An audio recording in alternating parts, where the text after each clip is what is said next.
Tēnā koutou, haere mai, and welcome along to Showy Ovaries, a podcast where I, pre-menopausal Penny Ashton, am learning all I can about menopause in a full immersion educational environment. I am dunking myself in the menopausal experience and emerging dripping wet like Mr. Darcy from a Derbyshire lake, with breeches full of knowledge, stories, and a warm glow from talking to a lot of ladies. A quick reminder, as always, that I am not a doctor, though I am the fifth great niece of Thomas Langley Lefroy, who flirted with Jane Austen for a few months in 1796. But that doesn't qualify me in any way to offer you proper medical advice, so please do seek a modern doctor type to chat through any queries you might have, but if they prescribe you leeches for your labia, get a second opinion. Today's guest, though, may not be a doctor, but is more than familiar with human flesh, being one of the most exposed actresses in New Zealand history. From Minerva, the nudist bride on Shortland Street, to Nude Tuesday, Yvette Parsons is a bloody legend of getting her kit off for the camera. She also sadly has had a recent brush with doctors in her breast cancer diagnosis and treatment, and we both had COVID at the same time and were messaging each other from isolation. She's a former punk icon, an in-demand comedy actress featuring in numerous productions such as The Luminaries, What We Do in the Shadows, The Power of the Dog, and that Frank Energy ad where she calls the baby ugly, which I enjoy. She's invited me into her house. She has one of the loudest laughs that she's been stifling currently in the New Zealand acting scene. So please give a showy ovarian welcome to the one and only Yvette Parsons. Oh. Hello. Hello. How are you doing? I'm good. How's your COVID recoveries? I've been fine. I've been absolutely fine. I did feel a bit tired, but apart from that, I think I've been lucky enough to escape anything hanging around. And you had access to Paxlovid because of your cancer diagnosis. And I had it immediately, like within 24 hours of coming down with it. So I didn't have any really bad symptoms. Yeah, that's amazing. So like Joe Biden, but slightly younger. Yes. Yeah. Slightly younger, right? Okay. Well, that is obviously shitty circumstances that made you eligible for it, but yeah. Well, I was going through radiotherapy at the same time. Right. So is that just finished? Yeah, and I had to keep going to radiotherapy while I had COVID. Oh wow! I was bedridden. I mean, I didn't get out of bed for days. Yeah. Except to stagger, to the loo. Right. And I had to keep going. I had to drive into Auckland Hospital at night to avoid all the other patients at like 9 o'clock every night, and sit in the car sometimes twice for an hour in the cold. Oh my God! Have my radiotherapy. Oh my God! Just think of the material, the show that you can write after this. I was just going, what a year I've had. Oh, that is pretty bleak, isn't it? And then was it? Well, they're very nice. They were very nice to me. It's just what you had to do. Yeah, and I mean the fact that you could still partake of that despite being COVID positive. Yeah, I just had to. They were all gowned up, Of course. Were there other patients there? Yes, there was 1 or 2 cars coming and going. Right, okay. Yeah, and then of course you had to do that by yourself, which is... Yes. So much love. It's okay. Yeah. It's okay. And I do want to say at the outset that obviously commiserations to you because you have just lost your mother as well. Yes, my mother. She died of COVID. Yeah, absolutely. And the fact that you've invited me here to talk about some stuff that is quite heavy, so I just want to say thank you. Oh, no. And if at any point you're like, fuck off, bitch, I've had enough, I get it. No, I'm fine. But I just want to put that out there. Okay. And I know that anybody listening will be sending you love because of all that. Yeah. And possibly thinking I'm a vampire sucking. No, it's all good. It's good to talk about things. Yeah, absolutely. Yeah. Do you want to say anything about your mum or would you rather not? Well, I don't know what to... Well, she was an absolute darling, and I looked after her at home for 3 years because she had dementia, and I didn't want her to go into a rest home. She had to. Right. And so I said, no, come and stay here. And look, I looked after her, day and night until she got COVID. Right, okay, right. I was having surgery for cancer at the same time, and so my sister came from England, sadly gave her COVID when she came into the house. Oh, wow. So it was really... Oh, that's a lot. That is a lot. And I was away a lot of the time because I was isolating and then recovering, and it had all been planned for me to have some weeks recovery, and so I didn't really see her much, until she died. And are you happy that you had those previous years? I'm really happy. Yeah. I'm so grateful that I did, and I'm so grateful that I got the chance to do all the little kindnesses for her and keep her comfortable and make her feel safe. And, able to cope because she had dementia as well. Yeah. So she was pretty good. I mean, dementia isn't they say dementia isn't a straight line, it's good, you can be great 1 hour and then not know who anybody is the next. Right. It can be that extreme. It wasn't always, but there were times. But it was up and down. But, I mean, not long before she died, I had some very, profound conversations with her. She was really quite onto it, but there were times, it was sort of, they get muddled and confused, and Right. it's up and down, so. Do you look at it as a privilege having been there for her? I do. And, since she died, I think, I'm sort of questioning, what's the meaning of life? What is life really all about? Have you come up with an answer you can share? Well, I think it's about being kind to people. Jacinda would agree with you. I just simply think it is. I mean, I would do anything. I would do anything right now to make my mother a cup of tea, put a lovely blanket on her feet and, give her a kiss on the forehead and put her TV show on for her because, And that's the pinnacle of what you want to do, is to show her kindness, and that's quite beautiful. Well, no, but the thing is that, people say, oh, you were so kind, but I really think that kindness, having the opportunity to be kind to people is a gift. Yeah. Yeah. Because, honestly, at the end of your life, what will matter more? How you were kind and caring to people and made their suffering, alleviated other people's suffering. Yeah, absolutely. Honestly, nothing else matters. And I've come to that realisation now, really, since she died, and I realise how much I feel I wish I could give her more kindness. Right. I mean, you did a lot. You absolutely did a lot. Yeah, And you were there I for know, but, I would do it all again and more. Great. And that's one thing about me not having children, you sort of think, who might be there at those moments. Friends. So, yeah. And that's what I was going to say as well, is that there's been a big outpouring, people making you meals and meal trains, and you'll give a little. I know. I'm absolutely astounded at how much love I've received from people, and it's still continuing. Absolutely. So I feel incredibly grateful for that. It's just so wonderful. I mean, when you give out a lot of joyful energy, then it comes back to you when you need it, I think. Well, I know, but, it's hard times at the moment. Everyone's running around trying to cope with all manner of incredibly difficult situations with COVID and everything sort of collapsing, and so it's hard for people have still given a thought to me and been kind, and I appreciate it. Yeah. I mean, it is a bonkers time. It really is. Yeah, it's just insane. Like, I went to the supermarket. I know everyone's been saying this, but there was like a capsicum. It was $9. I know. $9 for one capsicum, I New know. Zealand. It's just ridiculous. Yeah. So people coming together and donating to you is very, very pleasing. Yeah, it's amazing. Fantastic, great. And I just suddenly realised, of course, your son is called Frank, isn't he? Frank, and that Frank energy when you're talking about the ugly baby. I never thought of that. You never thought of that? Oh, how funny. Obviously, Frank was a very beautiful baby. He was a sweetheart. He looked like a little pumpkin. He looked like a pumpkin. Yeah, a sweet little golden pumpkin. The smile on your face is luminous at the thought. Right. Okay, well, I've got a longer introduction for you now, so I will do that, and then we'll come back and talk about all other parts of your body, etc. Okay. So here we go. Yvette Parsons was born in October 1961 in Cornwall Park. So there was what? There was a hospital? There was a maternity hospital there. It was once an army barracks, and they turned it into a maternity hospital now. That is a lovely place to wander around and think, I know, it's lovely. Yeah, and you grew up in Tamaki Makaurau, often spending time in the rest home that your parents owned. So you're surrounded by a lot of older people, etc. Yes. And apparently at this time your mother used to call herself a witch. Oh, yes. And when you turned 16, she invited you into the coven. Well, no, she told me that as a child, that when I was 16, I could go on the broomstick and go to the meetings. On the broomstick. I see, right, okay. I'm obsessed with witches. They're everywhere. Hey, look, there's one. Yes, well, I was just... And then you told the pantograph punch, all artists are witches or magicians because their depictions of the world have the power to overtly or covertly strike at your heart and maybe even change who you are. Yes, that is magic, isn't it? It is. Your father was in the Merchant Navy, as was my grandfather, and after he removed a ship tattoo when he came ashore due to their stigma, Yvette proudly got one instead. The same one, yeah, which is lovely. She was a total badass punk in the 70s, and I have seen some utterly magnificent pictures.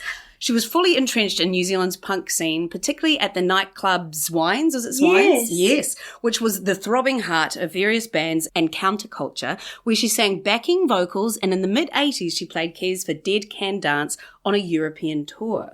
And whilst away is when you married. Was it when you were in Europe that you married? So you were away. I got married around about then, and had a baby, Frank, the very beautiful pumpkin child. And then decided to return to New Zealand, which eventually led to a BA in sociology and film as a mature student, where you met a rather young Tom Sainsbury. They formed a strong bond and ended up writing some hilariously disturbing shows together, such as Dolly Mixture and JC Gunton, which is some of the filthiest and funniest shit that I have ever, not shit, but you know what I mean, like that I've ever seen. Oh, wonderful. She also wrote the poignant Silent Night about an older woman waiting for her guests to arrive on Christmas, which also had hilarious use of bananas. The piece was named Best Play in the New Zealand Herald 2010. She's appeared in nearly every New Zealand television show you can think of: Outrageous Fortune, Brokenwood Mysteries, Wellington Paranormal, Educators, Creamery, etc., etc., etc. So please, one more time, welcome the very fabulous seafaring witch that is Yvette Parsons. Oh, thank you. Do you like hearing that all at once? I loved it. Right. Oh. I think it's nice to collate people's work and present it back to them. I don't feel so bad about myself now. And you shouldn't. I mean, you're prolific. Oh, people often say to me, you pop up in everything. Absolutely, which is great. Just a recognition of your comic talent as well. Oh, well. And is there a lot of improvising that goes on in a lot of those shows? Not Educators is completely improvised. Right, okay, and cool. The few times I've worked with Taika, he's very into people throwing in ideas and improvising, but mostly it's scripted. Yeah, I look back at I employed Taika once. He was my employee. Oh, wow, how amazing. How things have changed. Yeah, I produced a play called Little Shay with Paolo Rotondo. Oh. It was about Che Guevara, and he played Che Guevara. How amazing. Yeah, it was a really great. I wish I'd seen. I actually do remember that it was on. Yeah, I remember. It was a funny touring show. I was just the producer and publicist. How amazing. Yeah, it was my training ground to do my own shows, really. That's amazing. Yeah, and at the time I'd get annoyed every opening. I'd be like, I should be on stage. But it was all training for me to do my own thing, ultimately. So anyway, now my first question for you, as it has been for everyone, is what has the relationship been like with your body through your life, and what journey has that been on? Well, what a question. Well, that's a good question. I grew up in a family that was very sort of body conscious in a sort of a body shaming kind of a way. Not aware that they were, but that was the times, I suppose. Absolutely, yeah. I mean, I grew up I was a teenager in the 70s, and so there was a lot of focus on dieting. Luckily, I was a thin child and a thin teenager. My nickname was Skinny, believe it or not. My mother always used to say I had hollow legs because I used to eat so much and never put on any weight. Right, okay. But also, I think what was problematic is I came from I call them a plastic surgery family. My mother was very into plastic surgery, and she had everything you could have.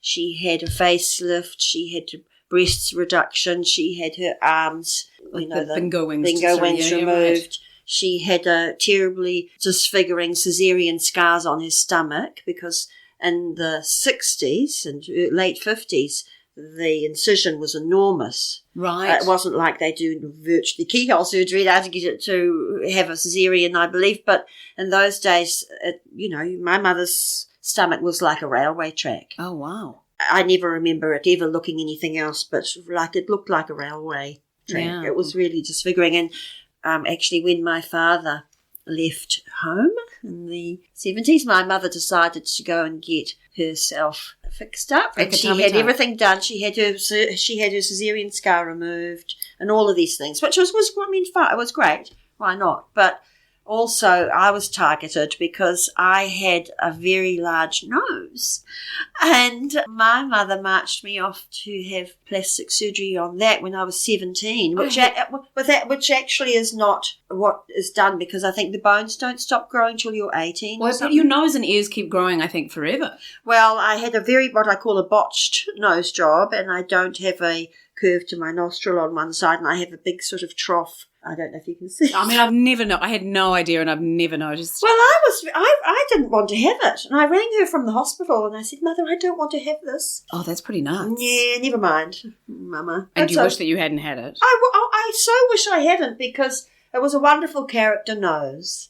It was a real witch's nose. It was a witch's It was nose. at the tip of my nose obliterated the middle of my top lip when I smiled. It was that big. Wowzers. Right, okay. And it was lovely and I loved it. Yeah. And the older I get, the more I wish I had that lovely nose. Yeah, wow. So it was a bit crazy. So there was a lot of, you're not beautiful enough, your messages coming through honey. during my childhood and growing up years. So she was obviously... Oh, not even then, right up until recently. Right. She would always say, oh, Oh, that's so hard, I used to isn't just it? laugh at it, but, It gets in.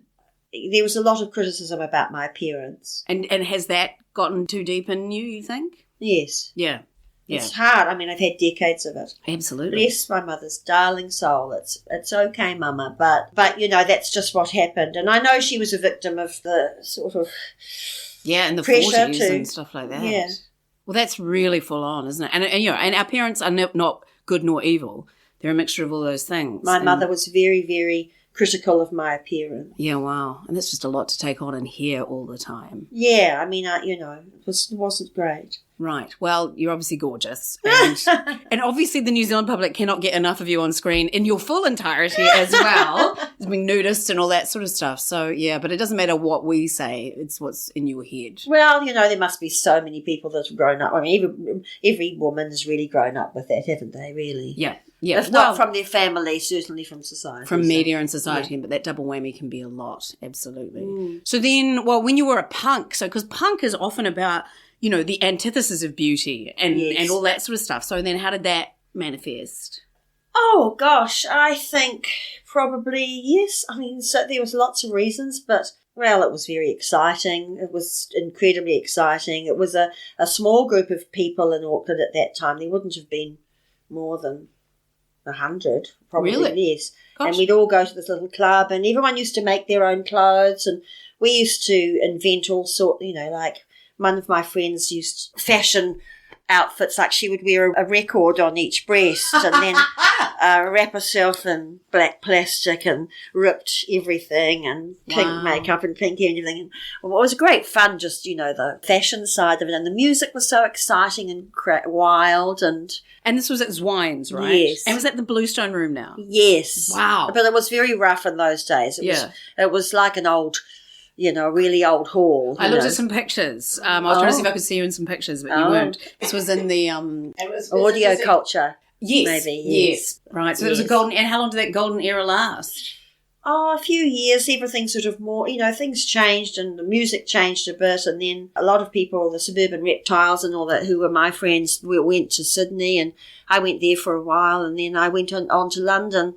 I joined Dead Can Dance, which was originally one of the bands, the Scavengers. The lead singer who started Dead Can Dance was the singer from the Scavengers. Right, and you did a Europe tour? Yes, I did. Did you have groupies? No. Well, I was going out with the man I eventually married, who was James Pinker, and he was in the band as well. Oh, I see. Yeah. And then you lived in London for a while? Yeah, I was there for about 10 years. Oh, right. I didn't realise that. Yeah. So then getting pregnant and having Frankie Pie. Did that change your relationship with your body? Gosh, well, I loved being pregnant. Oh, you did? Absolutely loved it. Yeah. I don't remember it really changing my relationship with my body. I was quite young I was about 26 when I had Frank. Oh, okay, yeah. So I feel I was reasonably young and sort of very healthy and... so I don't really think it did, to be honest. Right, and you loved being pregnant. You feel very sexy when you're pregnant. You feel sexy? I don't know if anyone's told you that, but you do. I think, I've heard You're just raging with fecundity. It's one of my favourite words, though, fecundity, despite not wanting to be fecund in the slightest. No. I think it's a great word. Yeah, I've heard that you can get quite horny. Oh, ridiculously horny. I do remember that, to be honest. I've never told anybody this. Oh, really? No, this is wonderful. Oh, yeah. Well, I think it's wonderful, but people don't talk about this. But, yes, you feel incredibly horny when you're pregnant. Right. I did anyway. Great, good. So it's wonderful. And how was child rearing? Difficult because I was young and wild and completely unplanned but wanted pregnancy. So we continued to try and live the sort of bohemian, sort of wild bohemians of London lifestyle. With a baby. And kind of didn't work. Right. And eventually when it was time for Frank to go to school, I realised I really did have to come back. Right, okay, yeah. So then that's when you moved back at that Yeah. point. And what year was that? I think it was 1991. Right, okay. And then when did you start is it BA that you got? I started that when I parted from Frank's father. So that was 1999. I Right. started at university. Yeah, I probably met you it. not long after that, I imagine. I moved to Auckland in 98. And Dolly Mixture was 2013 though, wasn't it? Because I think we were both in the same fringe. Yes, it was. I think did. I drove my partner at the time away with all those shows. Well, Because I was doing all these murderous and sort of pornographic shows. Yes, and then you sort of had some reference to him, I think, in maybe one of them. I I seem did. to recall. Yes, I do recall that. He was not man enough for the magnificence of your talent, I would say. And my very good friend Laurie Dungy, who you know. Lovely Laurie. And her mother came, the three of us came to see Dolly Mixture. She, her mother as well. Yeah, and Doris is now 95. Oh, I love her mother. Yeah, absolutely. She's quite filthy, her mother. Yes. And she loved, and it was so, oh my God, it was so filthy. They were all filthy, but yes, the Gunton one was Crazy. slightly filthier. I do remember that. Right, okay. So, did you know anything really about what might happen to you during menopause at all? Well, my mother had a terrible menopause. Oh. Absolutely shocking. It was just dreadful. Right. You know, she used to have flooding and these kinds of dreadful things. Yeah. She was very irritable as well. Right. Extremely irritable. Did that had make to her have meaner in any way? her. Yeah. Well, she had a bit of a temper. Right. She did. She had a hysterectomy. Oh, right. So I guess crashed her that into must it? have been after all the flooding and everything. I do remember waking up at night and hearing a commotion and going out and finding that my mother had, that there was just blood everywhere on the sheet. She was trying to wash linen and soak linen. There was just so much blood in her bed. And I guess because she was so concerned with looking perfect and all that sort of stuff. Oh, she was no, she wasn't. She was vain in a way, but I don't think it was about that. But she did have a terrible time. And so do you think she carried shame around that? Around the menopause? Yeah. Good. No, No, she Right, didn't. okay. And was the hysterectomy to counteract that? Must have been, yes. Right, okay. She had the hysterectomy. So were you dreading it, therefore? Yes, I was, because I thought, well, I'm my mother's daughter. I'll probably have all this, and I just remember her having a lot of bleeding. It was just horrific. Right. A bloodbath. Right. The They call Shining. it, yes. The Shining. Yes. Right. My mother's menopause was a veritable bloodbath. I see. So then... And I was I always thought I would have a terrible time. And how was your mother at talking to you about body stuff, like about She never talked about anything like that. puberty? No. So how did you find out? Well, I was the youngest of three daughters. There was a few sort of books around about, where do babies come from. And then my sisters began menstruation. And so I sort of, Just knew that was knew, coming. I suppose we chatted about it. Right, but your mother never talked about it? No, I don't remember. I seriously do not remember my mother ever talking about it. Sex, anything?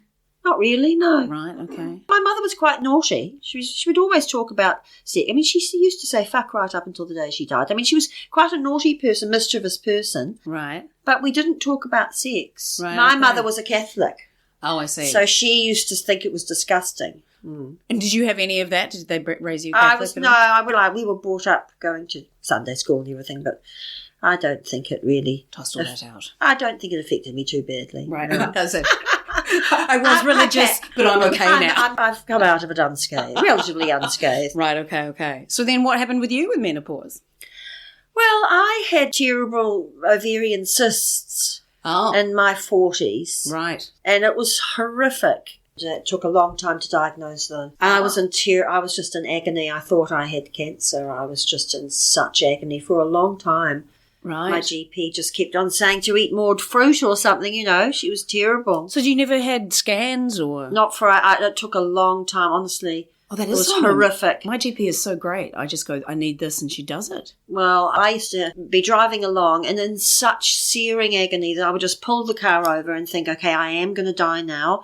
What should I do? I'll unroll the windows and make sure the doors are unlocked so someone can find me, and then I would just lie there. I did that. And then once I drove myself to Auckland Hospital, Yes. parked the car and sort of crawled to A&E, and they were seen by male registrars who were quite dismissive of it and said all it possibly could be is that you could have an ovarian cyst. It was really a terrible experience. Did they not give you an ultrasound on that? No. Don't remember having that. I was referred from A&E to have a clinic appointment with a gynecology department at the hospital, which took about, I think, months of waiting to get the appointment. It wasn't an urgent appointment. Yeah, right. And all the time my GP was saying, increase your fibre. I was going to university at the time, I remember, and Tom will remember.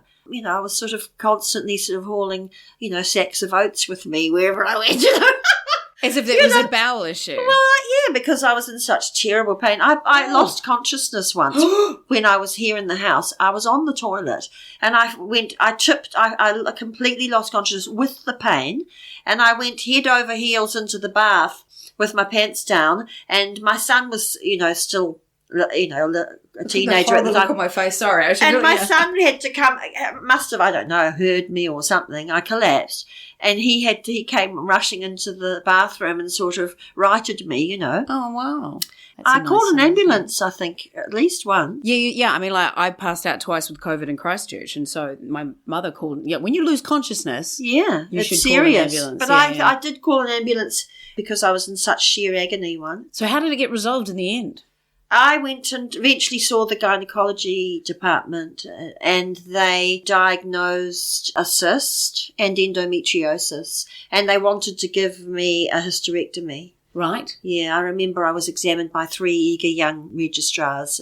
Well, they suggested a hysterectomy, and I just thought I was still only about 39 or something like that. Yeah, right. And I remember thinking, it's possible that maybe, I might like to still have another child. And I didn't want to have a hysterectomy, so I said no. Right. But I had a big, horrible time with that cyst. I ended up waking up having had a laparotomy instead of just keyhole surgery, and I was on morphine, and I was had an epidural in my spine. It really was very, very hard. And did that work?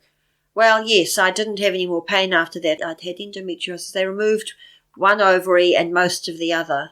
Oh, I see. But they left a little bit of the other one. Right, okay. So then did you get menopausal symptoms at a normal time? I had a marina put in at that time, and it was just amazing. The difference. It was like waving a magic wand over all of my reproductive woes. I can't imagine the relief that must be. It was ridiculously effective.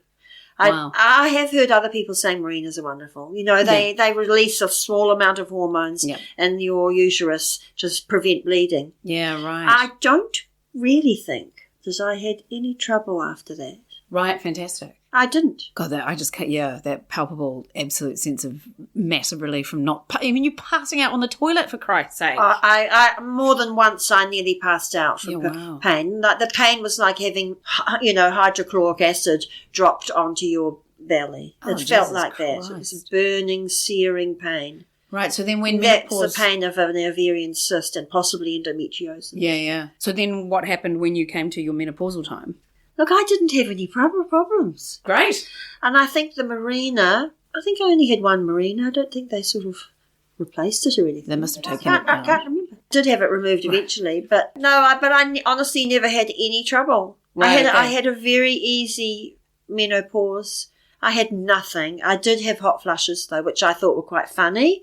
They didn't bother me. Right. I mean, they're not painful. They're a nuisance, but I didn't wake up, drenched. Some people have that, where they wake up in the night and the whole bed's drenched with sweat and all. I didn't have anything like that. Nothing at all? Nothing at all like that. So just a couple of hot flushes?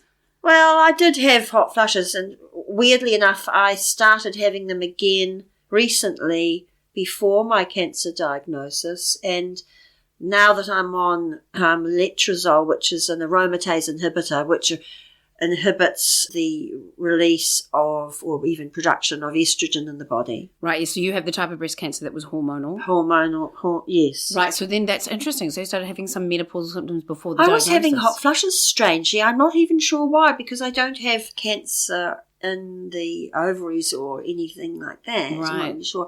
But I've been put on letrozole, which causes hot flushes. So now I'm having hot flushes again. Right, okay. But I can cope with them. Okay, good. So, and of course, we didn't talk about that with your relationship with your body. Like, I can't imagine what it's like to discover breast cancer. Yeah. Yeah, it's strange. Because my breasts have been my nickname at primary absolutely school. Mine too. I mean, I wouldn't be where I am today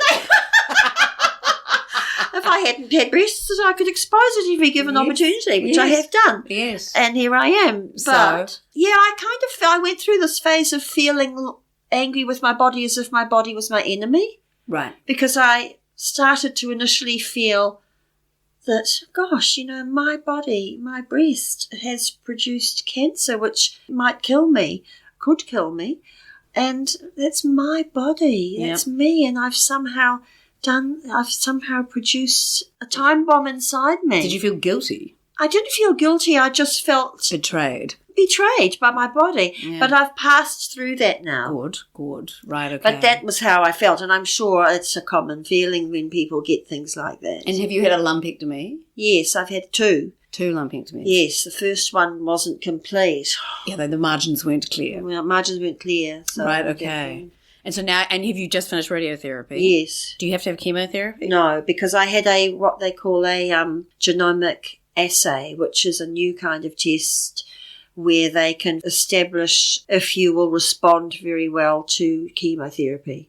Oh, okay. I'm not sure much about it apart from that, but that's a test which you can have done privately. You can't have it done through the hospital system. You have to pay for it. Right, okay. And it's expensive, but it's worth having for quite a few reasons. They can tell also how fast your cancer is growing, like how fast the cells are dividing. And that's a very important marker, and mine aren't too fast. So good. That's good. Right, okay. So not aggressive, but... And found early? I believe so. I had 2 malignant tumours. One was dividing faster than the other. Right, okay. So, yeah. And you went, and now what, because you a fortune teller or you a tarot reading? Yeah. Oh, gosh. A magazine wrote that I had a fortune teller, but that's not true at all. Oh, I see. So it's like funny. A woman's magazine was getting it wrong. Fortune teller. I know. I was like, okay.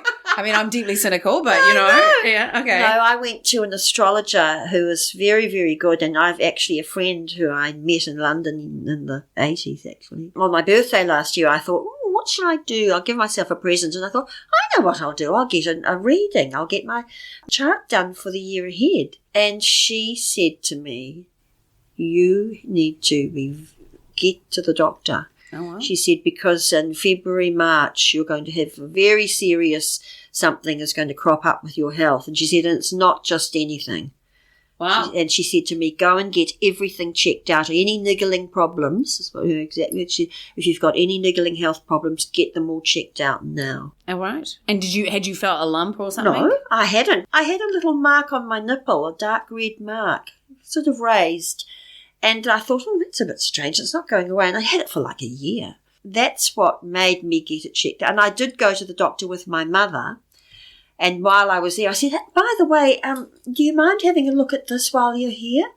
And she said, oh, that's just nothing, and waved me away. Wow. And that was before the reading. And after the reading, I thought to myself, I don't feel, instinctively, I just don't feel right about that. And was that an indication? Yeah, it was, but it wasn't of itself an indication. It was like my body was trying to flag it because the little mark itself was benign.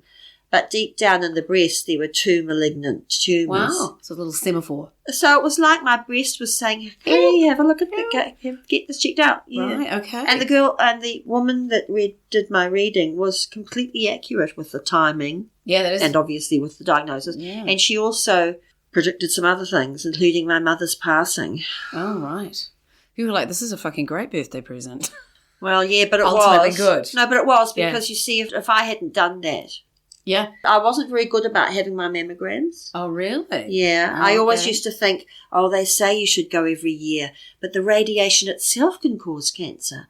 And I've heard other things about the radiation, and that it's, and which is true, but apparently it's a mild dose compared to like radiotherapy or something. Absolutely. But in my mind, I thought, I'm just going to skip the odd year. Right. And I didn't go last year because of COVID. Yeah, of course. I was supposed to go breast screen. New Zealand called me in for it, and I didn't go. Right. But okay. I mean, I had so much happening here with my mother and trying to keep everything ticking over. Yeah. And did they pick it up from the mammogram? Because I've got quite dense breasts, and apparently, therefore, an ultrasound is better. I've heard, I thought that myself, but I think that's not true. Okay. I believe it's not true. Right. Because I've been reading about it when I can't give you any more information other than I've been reading about it this year. Okay. And querying my approach and my decisions.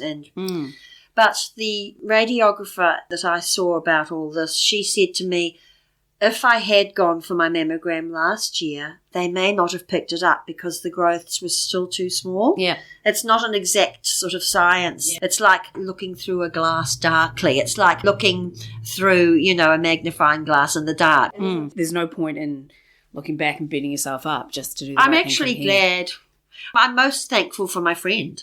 Yeah. I am into astrology, but I still feel that had she not done that and said that to me, I would not probably have even had one now. I may have thought, I may have put it off because that's the kind of person I was. Right. And so what is the trajectory for treatment from here? I've had all the treatment I can have, and now I'm on the aromatase inhibitor, which is hormonal treatment for cancer, and I'll be on that for 10 years. And after that, I don't know, because the kind of cancer I've got, estrogen receptor positive cancer. So that is something that has a very long phase where it can come back, in 20 years. So I don't really know. I think you can only stay on the aromatase inhibitor for 10 years. I'll just have to have checkups and mammograms and maybe a blood test, but I'm not. And is there some good news in that you are at the stage in life where you produce less estrogen than you used to? I'm not sure. I actually was thinking also I still have a fragment of an ovary, which will be producing estrogen. And so... But not as much. I was actually thinking only this morning, I might inquire and see whether I should get that whipped out. Yeah, I mean, why not? Yeah, because I know that the body produces estrogen. Fat produces estrogen as well, which I didn't know. And so... which is why often, when menopausal women put on weight, it's their body's way of trying to increase estrogen. Yes. Yeah. And certainly my body seems to have gone along down that path. So, yeah, it's interesting, isn't it? I mean, I really do want to try and drop some weight because of that as well. Do you... I haven't been told to, though. The doctors have been fine. Well, I mean, there is something, too, about, you celebrate what you have. Yeah. Yeah, absolutely. Because... Yeah. And also, interestingly, I know that people's bodies can start, cells can start dividing like... cancer can be forming in anyone's body at any time, and the immune system mops it up. Oh, right. It's actually almost just a thing, a natural thing that happens. Healthy people with a healthy immune system, they will quite easily fight off some cancer. Everyone can be doing that at any given time. It's not something apparently that's unusual. It's just that some people, their immune system doesn't attack that, and it gets out of control, and the cells start mutating. But I didn't know that either. Right. So obviously menopause hasn't really featured as any sort of inhibitor for you in any way, which is great. Have you honestly hasn't. Other friends been affected by it that you've noticed? No one specific that comes to mind, but I know generally people do moan a lot about it. And obviously, my mother did. My mother had a horrific time, and I think I've just been lucky. Yeah, and my luck's run out recently, but up until recently, my luck was good, and I didn't have anything. Oh, hair grows on the chin, which is awful. That's very witchy. My mother used to go and get electrolysis all the time, and I also remember in the years coming to menopause thinking, oh no, those visits to the electrologist, oh no, please, because it's painful. And it looked awful and was very expensive and just horrific. I haven't really had too much problems. Well, that's good. I mean, and you say your luck has run out, but yet also that you found it early. No, I was lucky. I was lucky that friend was just incredibly lucky, because I honestly probably would not even be sitting here now having had that mammogram that was overdue. And how do you feel about your breasts now? I feel very sort of sorry for them. I've still got changes going on with this one from the radiotherapy. It's kind of gone a bit tan. The nipple has peeled. I've had some broken skin on it a little bit, not too bad. And I believe it has shrunk a little bit, although I was told that it might. And I've been crying, sort of studying it daily. And I think it has it's not happy. It's not happy. It's not happy. But I've also been sort of feeling very, poor darling. Yeah. I mean, it's fighting the battle for you. Fighting the battle for me. And I kind of think, well, I've had a few years recently where I haven't been focusing on self-care at all. Yeah. And that goes right through the whole. Be looking after your mother. I'm looking after my mother. I haven't been sleeping. I haven't been eating anything like the food I want to eat. I haven't been exercising. And all those things affect your immune system. Yeah. Especially sleep, actually. Absolutely. And can they help you with sleep, or do you not want to? Like, I'm always a bit wary of becoming Michael Jackson if you take too many sleeping pills. Yeah, I know. Insomnia is a side effect of the aromatase inhibitor. And grief. So I've got quite a lot going on. I'm not quite sure which is worse, but I have got insomnia. But I've only the past 3 nights, I think, I've been sleeping without taking a herbal supplement or a sleeping pill, which I've been given, but I took a quarter or something. Right, okay. Yeah. I really want to have natural sleep, so I've been trying to meditate and listening to recorded meditations and things like that. I mean, obviously I have... Trying to calm down. Well, yeah. And I cannot be in your shoes, but I can sit back and look at you and say that you're worried about the cleaning in the house and you're worried about this, that, the next thing, but you need to just give yourself a break. And you need to congratulate yourself for all the achievements that you've done and all the things you've overcome and not beat yourself up. No. And just realise that you've gone through a fuck ton and now you're going to come out the other side. I've had an annus horribilis. You have. You've had much worse than the fucking Queen's one was. I know. I really have, and I can't think, Yeah, so you just forgive yourself. But that's what life is like. Life is about things that will be going wrong, and things will continue to go wrong. And the death of a parent is enormous. I know. And my dad's fairly old and not in great health, and I'm worried about that. But you know what? That's the nature of life. Yeah, absolutely. We cannot expect things not to go wrong and for painful and difficult things to happen. They will happen. And to come out the other end and still saying the most important thing is being kind to others, I think it's true. Marvellous. No, it's true. It's not me being anything, but it's just the truth. Yeah. Yeah, I mean, how much better it is to go through life that way than being angry and lashing out at everything else. So, well, if you continue with anger, it doesn't change. It doesn't alleviate anything. Yeah. If you do have anger for any reason or aimed at anyone else around you or anything, and bitterness and all that, really is true. It does damage you, physically and mentally. Yeah. And you may have to find ways to delete it, however that is, whether it's distancing yourself from things. I've been a stroppy person these past few years too. Because I've been quite a people-pleasing kind of person most of my life, and people have always thought what a sweet person I am. Right. Well, I can be sweet, but I mean, also I've seen your filthy plays, so... I know! There was a lot to do with the shit in a bucket, if I recall. Is there one of those lying around here? Because then you should apologise, but until then, not at all. No, but I just think, I've gone through a phase of thinking, you must stand up for yourself, which you must. You must have boundaries with people, and you must call people on their bullshit, because I've spent decades not doing that and regretting it. But also, there comes a point where you also have to neutralise the negative sort of black energy that might be around you. Yeah. You need to do that as well. And there are ways of doing that are not confrontational. You can just literally let things go. Yeah. And you can just if other people are involved, you can just say, well, you can go on your journey with whatever you're feeling. I'm out. And, God bless you. My worst thing is I'm competitive. I'm a perfectionist, and just like comparing constantly. And Facebook is not good for that. Oh, no, I know. do love social media for the connection, particularly during COVID with people being away. But, yeah, that constant, like, I wish I'd got that gig. Why haven't I got that? Yes, I know. And I want to try and stop doing that so much because it's better. Well, you have to laugh it off, I think. And you also can think to yourself, well, they going to do a great job, that person. And it's going to be amazing. It'll be fun to see what happens. It's just the nature of hard work, isn't it? We are constantly being rejected. That's it. It's just constant rejection. That's all. The arts is just mainly 90% rejection and 10%, and then just doing it all yourself anyway. In my experience, anyway. I no, it's very, very hard. People don't realise, I don't think. No, I don't think they do. And just that, and that when your life is hustle, that is another thing that comes with it, is the rejection on the side of the hustle. And it makes you feel like giving up a lot. I do get to the point, I've never felt like that. Every 12 years I've got, what am I doing? Right. I've pushed the boat. I'm 61 this year. I've pushed the boat out too far. But yet look how busy you are.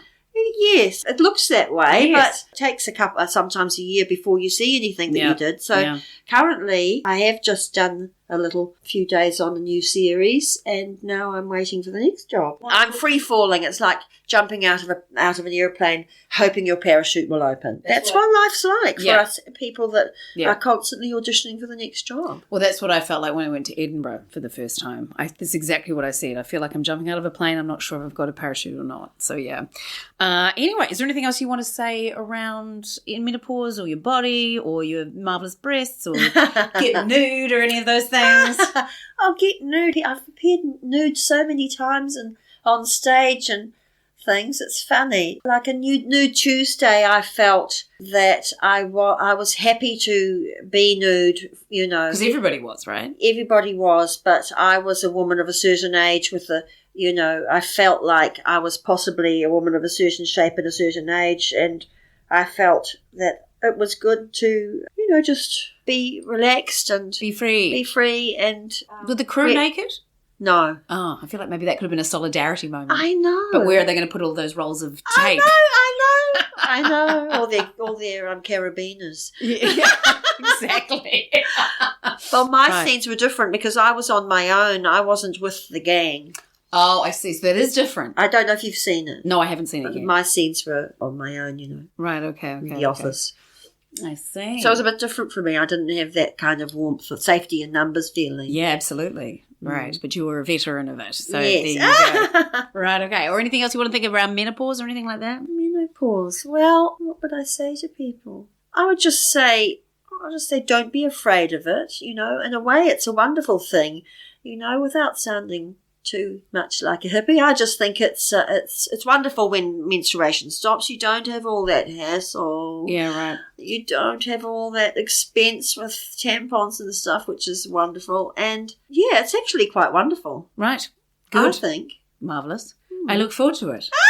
I keep thinking that I'm definitely perimenopausal with some ructions and different things, but it feels like it's sort of tapering off a bit. Like my periods are becoming lighter and lighter. Yeah, and do you feel moody or anything like that? People say they get sort of moody. I have never had PMT, so I don't know if that changes things. I've been very fortunate. I used to. My mood doesn't change a jot around my period. I must say to people that I used to take evening primrose oil. Oh, yeah. And it's supposed to be very good for PMT. Okay. And you don't hear about it anymore. No. But I was taking it when I was younger, and it was just alleviate the PMT symptoms miraculously. Oh, great. I don't know why people don't talk about it anymore. Yeah, okay. Yeah, no, I've just been very fortunate that way. So, but the thing is, I take a mood stabilizer for my epilepsy. What do you take? It's called lamotrigine. Okay. So, but that's for my epilepsy, but it's also a mood stabilizer. Oh, so then that's you're a like, bonus. Well, yeah, but sometimes what would I be like? Exactly, because I've been on it of a type of mood stabilizer since I was 16. But you see, most women have been on the pill since they were 18 or something, and that changes your mood. Yeah, absolutely. And we don't know how we would have felt. That's quite a dreary thing to have to take. Yeah, I only took that for a couple of months because I took that for a long time. I had to have double dosage because of my epilepsy pills, and so then I was just like, oh fuck this, I'll just use condoms. And my father was in condom vending machines, so that was very useful, very useful. So did you have a fun fact for us at all that you might share? Oh, I have two fun facts. Two fun actually. Facts. Exciting. Now, the first fun fact is that female dragonflies will fake their own death to avoid mating with unwanted males. Isn't that wonderful? So it's not just me. That's like the old not faking an orgasm, but faking fake their own death. That's so extreme. I think it's like praying mantises eat their partner after sex. It's wonderful. It's amazing, isn't it? The insect kingdom. And what was your second fun fact? Now, my second fun fact, which is actually quite wonderful, and I've often thought about this. Mm-hmm. All the eggs a woman will ever carry form in her ovaries while she is a 4-month-old fetus in the womb of her mother. Yep, I had this one a couple of weeks ago. Oh, did you? Yeah. So that you actually grew inside your grandmother. You did. Yeah. This means our cellular life as an egg begins in the womb of our grandmother. Yep. And it sort of goes back and back and back. Yep. Yeah. And that is quite a charming thought. I think it's just one. It's Yeah, wonderful. Did you have a good relationship with your grandmother? Oh, both of them died before I was born. Oh, that is a shame. And I look apparently the spitting image of my father's mother. Right. Well, mine were quite young. I only had one grandparent left by the time I was 20, I think. Oh. So that's like and my grandmother on my dad's side, she lived with us for 4 years. Oh, do you remember? Yeah. I was 6 till I was 10. So when she died, it was a big deal. A big thing. Was she lovely to you? Yeah. That's sad. Yeah. I get emotional talking How about it. old was she when she passed away? I think because I was 10. I actually wrote a poem about this saying that, because I always just say she was awesome. Because she was awesome. Because when she was 10, my vocabulary didn't include articulate, feisty, proto-feminist, anything like that. Because I was 10 and she was awesome, and we used to record our voices onto tapes together. Oh. So I never got to know her as an adult with an expanded vocabulary to appreciate the intelligence and maturity that she had. So that's sad. I know. Yeah, but anyway, look, it was in 1984. But I think the consciousness goes on, and I think that possibly you can communicate with her. Yes, I don't believe in that, but I love that you do. And whatever gets us through is all good. But, I just remember her energy and her cheeky laugh that my father has as well, sort of thing. But she died because she smoked. So don't smoke. But quantum physics seems to indicate that there is more to, that everything is a particle of energy, Right, okay. And... Oh, I don't know. I can't. Okay, that's another podcast. Yeah, exactly. I was supposed to go to the quantum physics side of things. Okay, my love. Well, thank you so much. Oh, it's been fun. Thank you. No worries. Thank you for welcoming me into your house. And again, commiserations and good luck. And don't beat yourself up. You are enough. You're doing everything that you need to do in a fabulous job. Okay, Thank you. Mwah. Thank you. So that was the cackling good witch, Yvette Parsons, with the world's best laugh. And I'm just so grateful that she invited me into her house to talk about really quite recent raw events. So let's all send some cancer-killing quantum physics vibes to her. If any of those cells think like coming back, no, don't do that. Thanks for listening, showy ovarians. I have some shows coming up, so head to iTicket to book for our improvised Jane Austen musical, Austen Found, the undiscovered musicals of Jane Austen, in Belmont on September the 9th and the 11th. I'm also playing Hilda Kirkpatrick in The Real Housewives of Oniroa on Waiheke, and there's only 22 tickets left for the 16th of September, and the 17th is already sold out. Also, Olive Copperbottom at iTicket is also in Waiheke the following weekend. It's then in Palmerston North in October, and then in Wellington in November. And you know what? It's fucking amazing to be back doing what I love, which is shows. But I also love talking to marvelous ladies and trans peeps for this podcast, so please keep sharing it. I had another day when all 48 podcasts were listened to yesterday, and that really makes me happy. Come and see Showy Ovaries live in Nelson in October in the festival, and my word, kia kaha to Nelson.